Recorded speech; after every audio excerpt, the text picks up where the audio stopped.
ผู้อาศัยก็คือผู้ขายอยู่กับเอื้อยแหละใบตะดินใบสมนุคนซื้อเอื้อยได้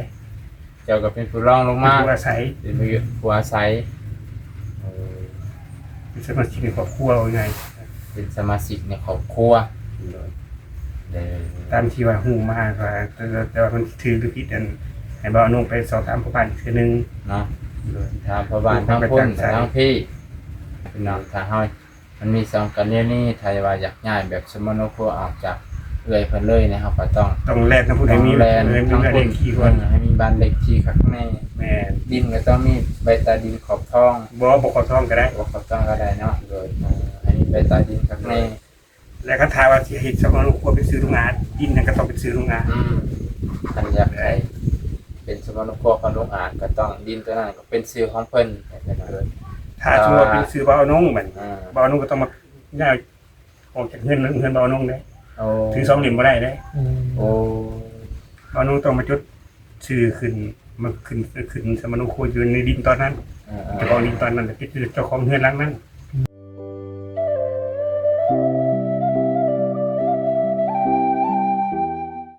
สบายดีพ่อแม่พี่น้องเบิดสุขสุขคนในวันที่8พี่น้องเดือน8วันที่8มื้อนี้มาหาลูกงาเด้อพ่อแม่พี่น้องเบิดสุขสุขคนช่วงนี้ก็ฝนก็เริ่มอยากลดร้อยถอยลงแน่แต่ก็ยังตกอยู่พ่อแม่พี่น้องคืนนี้ก็ตกปกติถ้าเบิ่งบรรยากาศอีก 2-3 มื้อแต่ฝนบ่ตกก็ถือว่าเป็นข่าวดีอีกทีนึงโอ้อยู่เทิงได้เฮือนลุง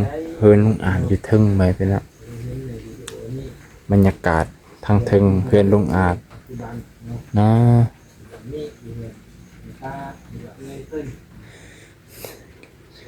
อันนี้ก็จะเป็นเฮือนครัวของเพิ่นไปแล้วเป็นเฮือนครัว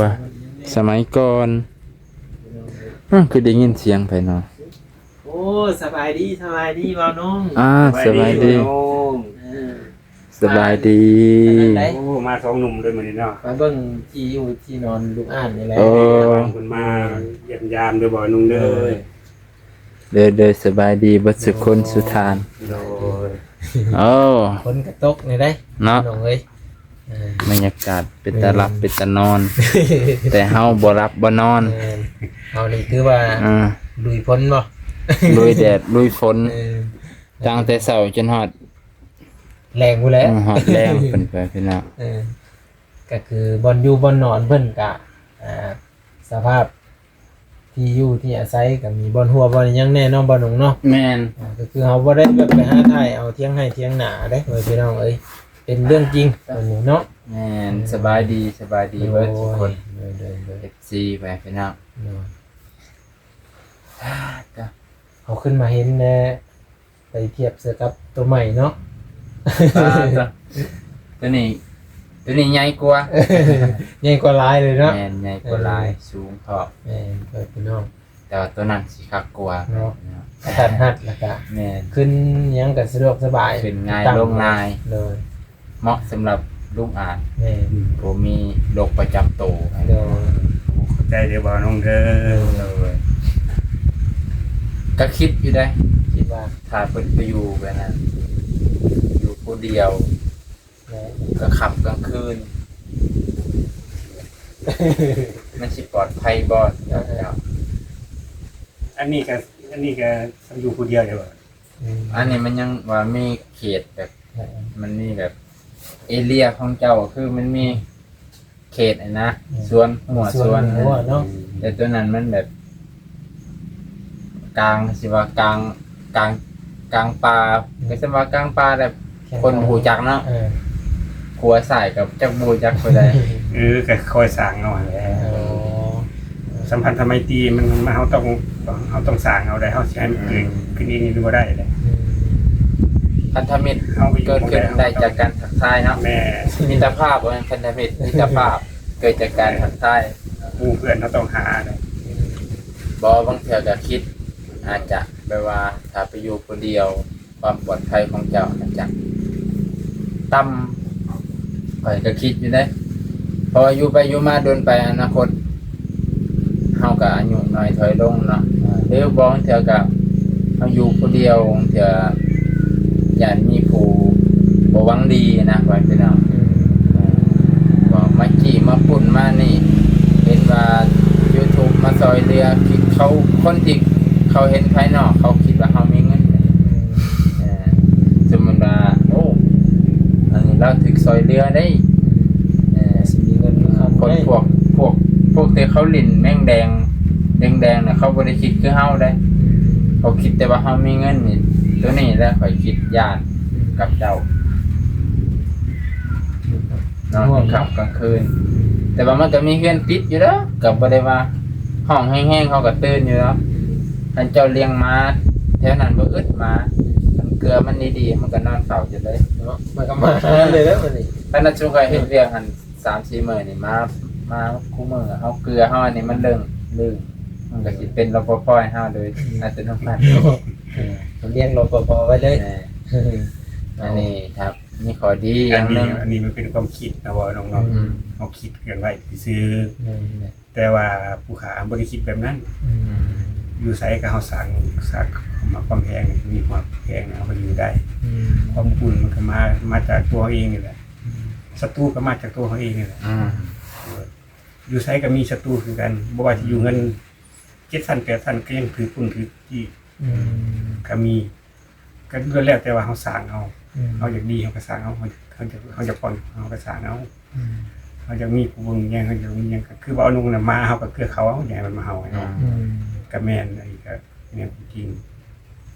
บ่เฮาก็ สรุปแล้วก็คือว่าเฮาสร้างเอาทั้งนั้นแหละเบาน้อง สร้างเอา ปราศ เนาะ จากบ่ได้ดอก ปราศจากบ่ได้ว่าบ่มีโจรบ่ แม่น มีแน่นอนเนาะ มีแน่นอน ตามแต่ว่าเฮาสิ แต่ว่าเฮาสิเอาโจรมาเป็นหมู่หรือเฮาสิเป็นหมู่กับโจร นี่ก็ ดีคือกันคันได้คำตอบแบบนี้เนาะ แม่นแหละ เฮาก็ย่านคือการได้อนาคตภายภาคหน้าเพราะว่าเฮาก็บ่แน่อนาคตข้างหน้าอาจจะแถวนั้นมันเจริญรุ่งเรืองมีแต่บ้านผู้รักผู้ใหญ่บ้านคนในเมืองไปอยู่เดี๋ยวนี้มันก็มีอยู่แต่ว่ามันก็ยังห่างๆเนาะ ก็ยังไม่ทันได้ขยายออกไปเต็มที่ว่าพี่น้อง เป็นไกลๆก็มีแต่คนทางอื่น เงินโรงงานอยู่ซิโนก็อยู่ทงหน้าไว้เลยบ่ ให้อยู่กลางทงเลย อยู่กลางทงเลย เพราะว่าก็ยังว่ามีเอื้อยอยู่นับก็มีเอื้อยมีหยัง มีเถียงนาอยู่ใกล้กันอันหลังหนึง โอ้เป็นเถียงนาอยู่หลังหนึงเลยต้องก็ตัดจากโลกภายนอกเลยเนาะ ใครพลาดในเรื่องของงาน บ่มี ไฟฟ้านั้นก็บ่มีปั๊บเปลี่ยนหลังบ่งามๆเนาะบ่มีไฟฟ้าเสียดายเลย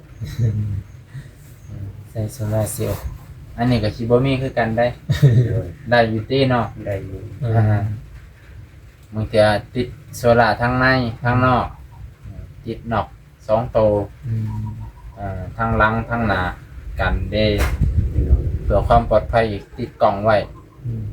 มันจะมีได้เห็นเนาะ จึงสิได้เห็นไฟเข้าออกคันยางมาทางบ้านคนเห็นมามันก็เฮาแหละแต่ยางมาติดทางก็หัวก็บ่แน่ได้มันติดทางเนาะอนาคตก็ย่านด้วยกันได้ไปเนาะเฮาก็เว้าเพื่อ แม่น ลุงอาจก็ยามนอนก็ให้มีสติ โดยก็ทำมาได้อยู่ในใจนั่นแหละบ่น้องสติปานใดก็ยากคันทาว่าเฮาขาดธรรมะนี่มันก็บ่อบอุ่น แล้วบัดนี้คันเรื่องไปนี่เฮาต้อง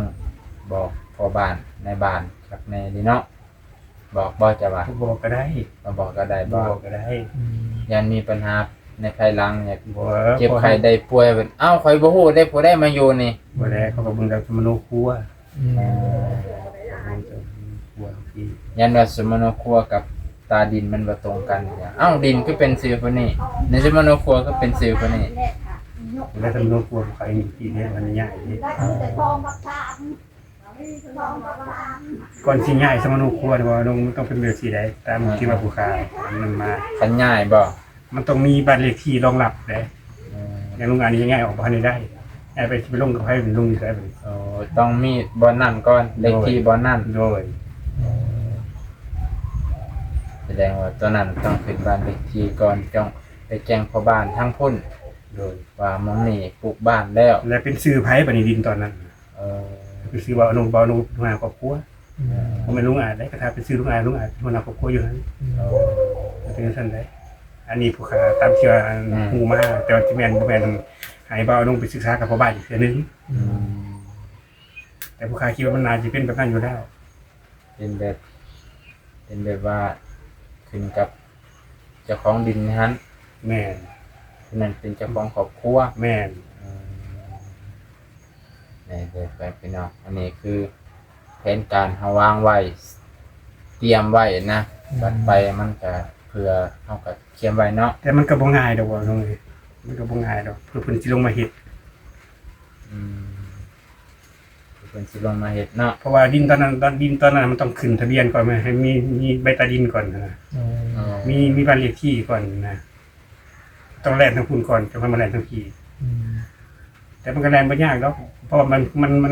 เปลี่ยนบ้านซื่อ แต่มันขึ้นกับเมืองเฮาคือ ๆ เก่า มันขึ้นกับเมืองคือเก่าก็มีแต่เปลี่ยนบ้านเลขที่ เปลี่ยน เท่า เป็ นั้น นแหละ บ้าน หรือว่าเป็นแค่บ้านเลขที่มาเป็นซื้อลุงอาจ อืม ขนาดนี้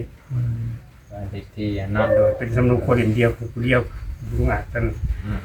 คันว่าบ้านเลขที่เป็นซื้อบ่าวนงบัดนี้บ่าวนงต้องเป็นหัวหน้าครอบครัว อืม ลุงอาจเป็นผู้อยู่นำ ผู้อาศัย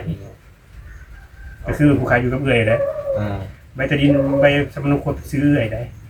เจ้าก็เป็นผู้รองลง เป็น มา ผู้อาศัย เป็นผู้อาศัยเออ เป็นสมาชิกในครอบครัวว่าไง เป็นสมาชิกในครอบครัวเด้อ ตามที่ว่าฮู้มาว่าแต่ว่ามันถือหรือผิดอันให้บ่าวนงไปสอบถามผู้บ้านอีกทีนึง เนาะ โดย ทางพ่อบ้านทั้งพุ่นทั้งพี่ทั้งสองฝ่ายและในการยกย้ายออกหรือสิเบลว่าย้ายออกซื่อๆแต่ว่าบ่ได้เอาสมุนครัวไปบ่ต้องย้ายเนี่ยก็ได้บ่ ได้ ได้คือกัน ได้คือกัน แต่ว่าเราก็ต้องแจ้งพ่อบ้านไว้นำเนาะ แม่น อยากให้รู้ว่า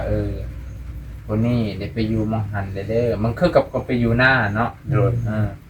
คือกับไปอยู่หน้าคอยซื้อดินได้หมองหันแต่ว่าคอยอยู่พี่สมุนคอยอยู่พี่ จุดนักก็คือพ่อบ้านทั้งพุ่นแหละพ่อบ้านทั้งพี่บ่มีปัญหาพ่อบ้านทั้งพี่เพราะว่ามีสมนครัวอยู่แล้วดิผู้ค้าสิไปใช้กับไปตายอยู่กรุงเทพเขาก็เอาเงินอยู่ที่เงินประกันภัยเก็บอยู่ที่ เอาเก็บ ทั้งพี่บ่มีปัญหาอยู่แล้วทั้งพี่ พ่อบ้านทั้งนี้คือเก้าเนาะ โดย ยังเป็นยังกับไม่จ่ายอยู่พี่ โดย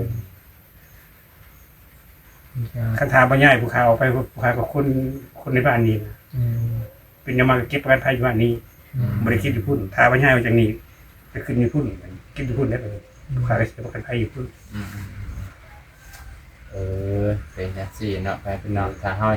มันมีสองกันเรียนนี่ถ้าว่าอยากย้ายแบบสมโนครัวออกจากเอื้อยเพิ่นเลยนะครับก็ต้อง แลกทั้งผู้ใดมี แลน มี ทั้ง เล คน ขที่ก่อน ให้มีบ้านเลขที่ข้างใน แม่น ดินก็ต้องมีใบตาดินขอบทอง บ่ขอท้องก็ได้ ขอบทองก็ได้เนาะโดยให้มีใบตาดินข้างใน แล้วก็ถามว่าสิเฮ็ดสมนครัวไปซื้อโรงงานดินนั่นก็ต้องไปซื้อโรงงาน คันอยากให้เป็นสมโนครัวของโรงอาหารก็ต้องดินตัวนั้นก็เป็นชื่อของเพิ่นให้เพิ่นเลย ถ้าสมมุติว่าเป็นซื้อบ่าวนงบัด อ่า บ่าวนงก็ต้องมาย้ายออกจากเงินบ่าวนงได้ เอา ถือ2เหลี่ยมบ่ได้เด้ โอ้ บ่าวนงต้องมาจดชื่อขึ้นสมนครัวอยู่ในดินตอนนั้นเจ้าของดินตอนนั้นเป็นเจ้าของเฮือนหลังนั้น มันถือสองเหลี่ยมบ่ได้ บ่ได้ ต้องย้ายออกจากนี่ยังมาขึ้นกับตัวนี้ขึ้นผู้เดียวเลย โอ้เป็นจังสั้นเนาะอันนี้ก็สิลองปรึกษาดีแล้วเลยมาถามมาเนี่ยบ่ฮู้เด้ ทั้งนั้นก็อันนี้ผู้ค้าก็บางเทื่อผู้ค้าก็ฮู้เท่าบ่ถึงการเนาะอาจจะฮู้แจ้งบ่ฮู้แจ้งนะ อืม ก็ให้บ่าวนงไปถามเจ้าหน้าที่เพิ่นอีกเทื่อนึงเรื่อยๆเพื่อความกระจ่าง นา แจ้ง ทีเป็นน้ำคือพ่อบ้านในบ้านนั่นแหละ ถามพ่อบ้านเพิ่นก็ฮู้แล้วถามพ่อบ้านในบ้าน คัน ถามพ่อบ้านบ้านบ่นุ่งก็ได้ เออ เดี๋ยวแจ้งให้ฟัง แต่มันจะมีสองทางเลือกหันแหละไปเป็นน่ะแต่ว่าสิง่ายมันก็ต้องเตรียมเอกสารแล้วก็เตรียมการยกย้ายครั้งนี้เตรียมขึ้นทะเบียนครั้งนี้เฮือนหลังนั้นคันว่าบ่ง่าย คันว่าบ่ยากก็บ่ต่างกับผู้ค้าไปอยู่นา บ่ต่างกับไปอยู่หน้าต่าง เรียกว่าไปเผาดินในบ่าวนุ่งแบบนี้นะบ่าวนุ่งก็ขอพ่อบ้านทั้งนั้นว่าเอาคนมาอยู่ดินตอนนี้เด้อมีหยังก็รับประกันนี้นั่นแต่ก็จบแล้วคือสิทางคือคนใช้คนหุ้นส้นอะไรคน วัตถุสว่างลูกค้าก็เอาปันประตูเป็นที่ยืนยันว่าเป็นคนที่เป็นคนนั้น เป็นคนที่นี่เป็นคนวันนี้ มีคนที่ไปนอนข้างแน่ บ่ได้มีบ่ได้ย้ายมาที่ทางอื่นจะน่ะสิว่าเอาโจรมาที่ทางใดก็บ่ว่าเนาะ เอาไปบัตรประตูเป็นยืนยันจบ ยืนยันให้เพิ่นรับรู้ว่าเป็นคนบ้านนี้ดีเนาะฉะนั้นเพิ่นมันก็คันบ่ไปยืนยันเขาก็สิคือว่าเอ้าว่ามันเอาคนทางอื่นมาอยู่บ่ แล้ววันนี้ในกรณีที่ว่าย้ายสำโรงครัวนี่เมื่อย้ายไปแล้ววันนี้ผู้ค้าไปอยู่ทางคุณวันนี้ประกันภัยเพิ่นก็มาเก็บน้ำผู้ค้าได้เป็น สมมุติว่าเท่ากับเป็นหัวหน้าครอบครัวเขากับมาเก็บน้ำข่อยก็เก็บน้ำกันนะเนาะสมมุติว่าผู้นำบ่อยู่กับแบบนี้เนาะเข้าใจแล้วเก็บประกันภัยกับบ้านพุ่นเก็บถ้าย้ายสมโนบ้านขับปานนี้เก็บแต่ว่าถ้าบ่ได้ย้ายแต่ยังทางนี้เก็บคือเก่านั่นแหละแม่พี่น้องโอ้ขับบ่ถามกับบ่ฮู้ได้มานี่ลุงอาจก็ถือว่าผู้หลายเติบเพราะฉะนั้นเกี่ยวกับการยกง่ายการก็ถือว่าอาบน้ำร้อนมาก่อนบ่น้องก็บ่เคยอาบจักเทื่อบ่เคยมีครอบครัวนะมันก็เลยดีแต่มาถามว่าพี่น้องถ้าบ่มาก็บ่ฮู้ได้มื้อนี้เนาะเอ้าจังได๋ก็แล้วแต่พี่น้องถ้าติดตามตอนต่อไปสิเป็นจังได๋ก็เราติดตามเบิ่ง ลองติดตามเบิ่งเหตุการณ์มันสิเป็นจังไดมันก็สิรับเดินไปด้วยดีดอกลุงอาจบ่ต้องกังวลคือกับการไปอยู่หน้านั่นแหละเดี๋ยวให้ลุงอาจไปเฝ้าดินไว้คือกับเฮาไปอยู่หน้านั่นแหละพี่น้อง แต่ว่าสิเป็นส่วนตัวอีกแบบนี้เนาะก็มี FC ผู้หนึงถามดินน่ะมาจากไสก็ดินมาจากการซื้อนั่นแหละพี่น้องแม่นบ่ลุงอาจไปตอบถูกบ่ก็ตุ้งๆเกินดอกดินบ่ต้องยิงลูก2แม่บ่ต้องยิงลูก2ตัวดอกยิงตัวเดียวโลดเดียวจักสิตอบยังไงเพิ่นเอามาจะใส่ก็เพิ่นซื้อให้แม่ใจบุญเพิ่นซื้อให้ใจบุญเพิ่นซื้อให้เด้อพี่น้องเด้อพอดีเพิ่นก็เห็นความลำบากของลุงอาเป็นผู้พิการไว้ท่านเถอะจะมาพิการแล้วบ่ลุงบ่มีพิการนะว่าพิการนะขายอมรับเลยเป็นบ่มีที่พึ่งที่อาศัยก็สิพึ่งผู้อื่นก็มันก็ได้เสียชั่วคราวเนาะคำว่าตั้งแต่กินยามาเพิ่นก็มีกำลังใจขึ้นแล้วก็รู้สึกว่าเพิ่นพร้อมเลยนะพร้อมอยู่ผู้เดียวได้เลยนะตอนนี้เนาะเฮ็ดอยู่เฮ็ดกินก็ได้แล้วให้เป็นว่าสูบน้ำก็ได้บ่บัดนี้ได้อีกแล้วได้ออกง่ายได้น้ำก็จากเว้ยถ้าเจ้ายืนขึ้นเทิงได้แฮงคักแต่เจ้าก็สูงจักเม็ดนี่เมตร64เอ้ยข่อยก็เมตร65ก็สิได้เลียกันดอกนอนขวางเฮือนน่ะก็ได้อยู่พอดีเลยนะเพราะว่ามันเฮ็ด2เมตรได้เนาะความกว้าง2เมตรต่างแต่ว่ามันยาวไป3เมตร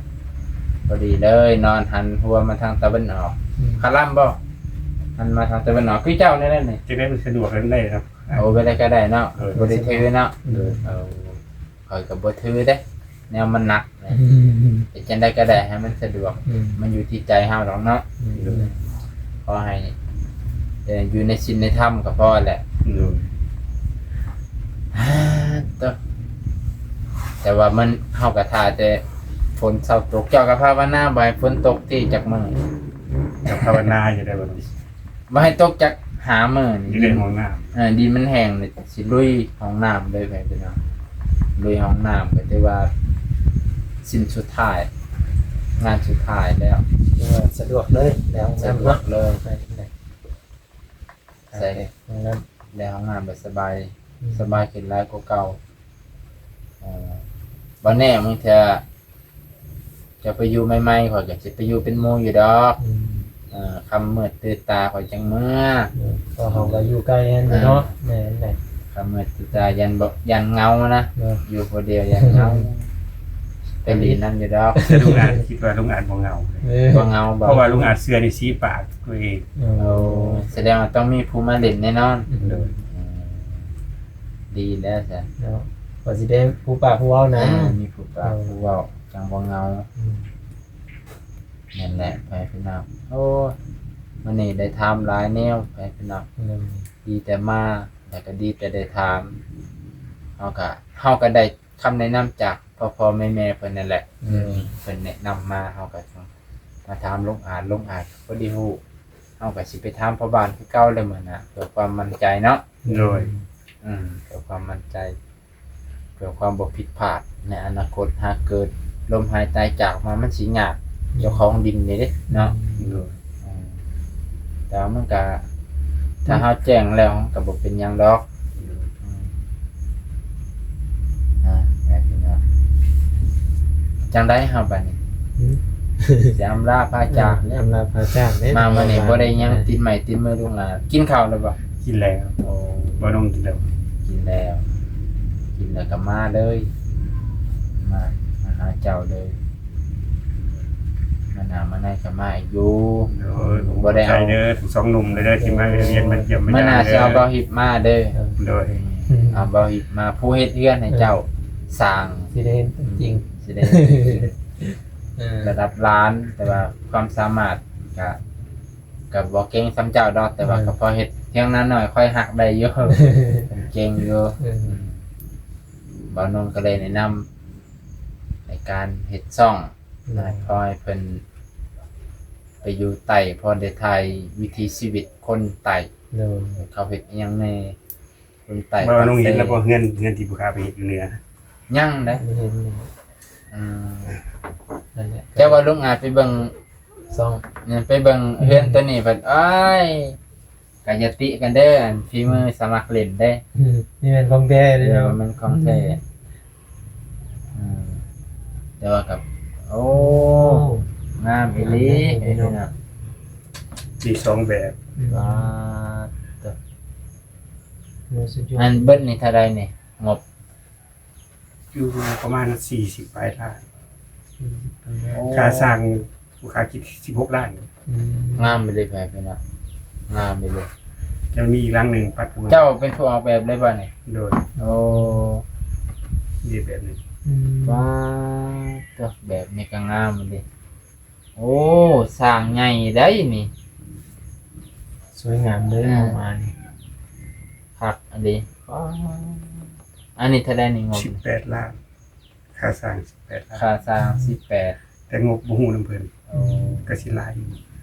งามไปเลยแฟนพี่น้อง แบบที่หนึ่ง เพราะว่าหลังนี้มัน2ห้อง2ห้องหลังนั้นมันห้องเดียว โอ้ตัวนี้ก็ หลังนี้ห้องเดียวนี่แต่มันสูงกว่าเดิม บ่แน่เมื่อแถอนาคตเพิ่นว่าเอ้าจังได๋ก็ลงอาจสุขภาพแห้งๆเฮ็ดใหม่สิเป็นหยัง เนาะ แต่กี้ว่าสิเฮ็ดกระต๊อบเนาะเฮ็ดไปมาบ่แม่นกระต๊อบนะครับแต่ก่อนเพิ่นน่ะบ่ได้ตั้งใจเสียสูงอยู่แล้วเพิ่นย่านเจ้าขึ้นยาวลงยาก โดย บันไดก็เลยเฮ็ด3ขั้นไปเนาะ2ขั้นนั่นแหละคันสิว่าผู้ใหญ่โยกขึ้น1 2ก็ขึ้นเลย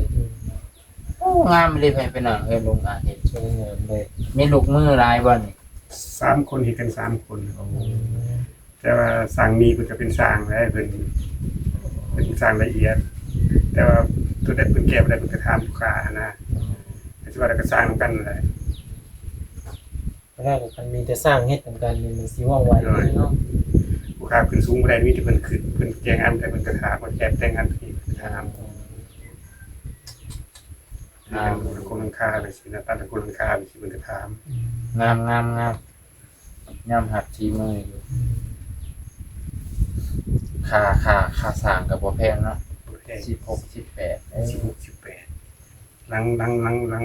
น่อย16หลังใหญ่18 หลังหน่อยนี่เท่าใด แล้วมีหันค่ายได้มีหันค่ายแต่ลูกค้าบ่ได้ขายหัน หลังหน่อยนี่เท่าใดกว้างยาว 3คูณ4 โอ้3คูณ4พอดี 3คูณ4แต่แซกออกไปอีก80พอดีเกือบ5สูงหนาวไปอีก80เซน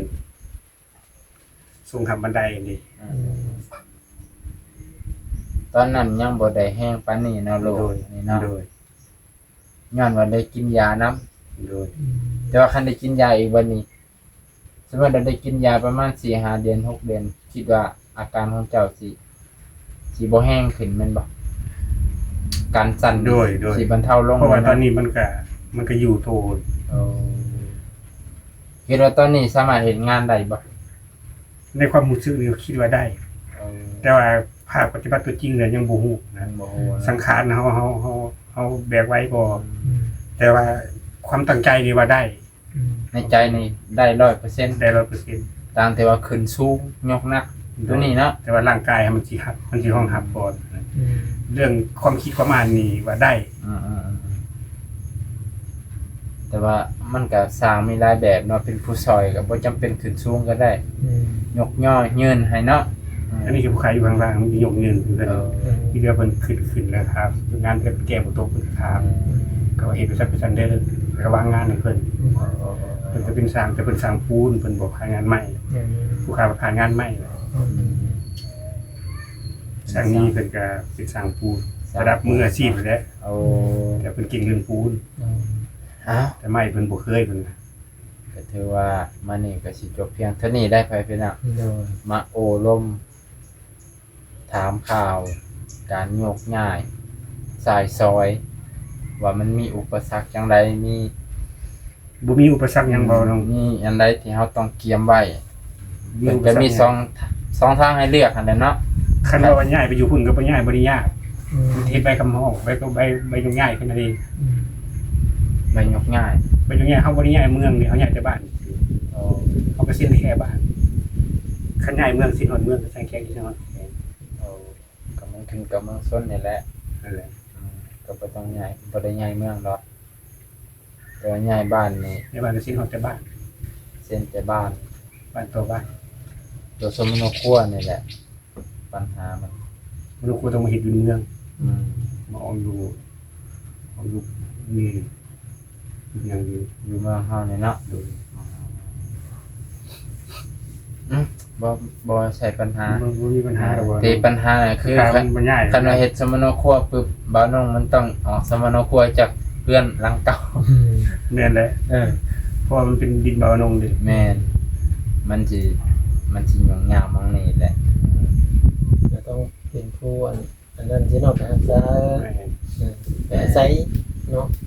สิจับอิหยังก็จับปลา2มือก็บ่ได้เลยนะ ทั้งพุ่นก็อยากจับไว้ทั้งนี้ก็อยากจับไว้ก็บ่อยากจับดอกเฮาก็เฮ็ดตามสะพานบุญของเพิ่นไปเพิ่นว่า เนาะ ตามจุดประสงค์ของแม่เพิ่นบอกเฮาก็บ่ได้ว่าเฮาก็บ่ได้ว่าอยากอันนั้นนะเนาะนั่นแหละพี่น้องก็ลองเบิ่งมันสิมี2ทางให้เลือกนั่นแหละเนาะลงอ่ะ โดย มันก็บ่มีปัญหาดอก อันนี้ท่านก็ไปปรึกษาเจ้าหน้าที่เพิ่นก่อน ปรึกษาเจ้าหน้าที่ก่อนเพิ่นอาจจะ เป็นไปได้บ่แบบนี้มันเป็นไปได้บ่ เอ้าไปพี่น้องสิจบอีหลีได้ป่ะนี่จบแท้ได้ป่ะนี่ลายกันห่างขอบคุณขอบคุณที่รับชมเด้อไปพี่น้องจะได้กับฝากติดตามทั้ง2หนุ่มเบาบางเบานง เนาะ แล้วก็เบาฮิปไปพี่น้อง เนาะ เป็นบ่ได้มามื้อนี้เนาะมื้อหน้าเพิ่นอาจจะได้มาบ่มาก็ฝากกดติดตามคือเก่าแหละพี่น้องเพิ่นก็เป็นช่องที่สร้างใหม่พอให้ลูกหลานบ่น้องมีรายได้เสริมไปพี่น้องขอบคุณขอบใจขอบพระคุณครับ อืม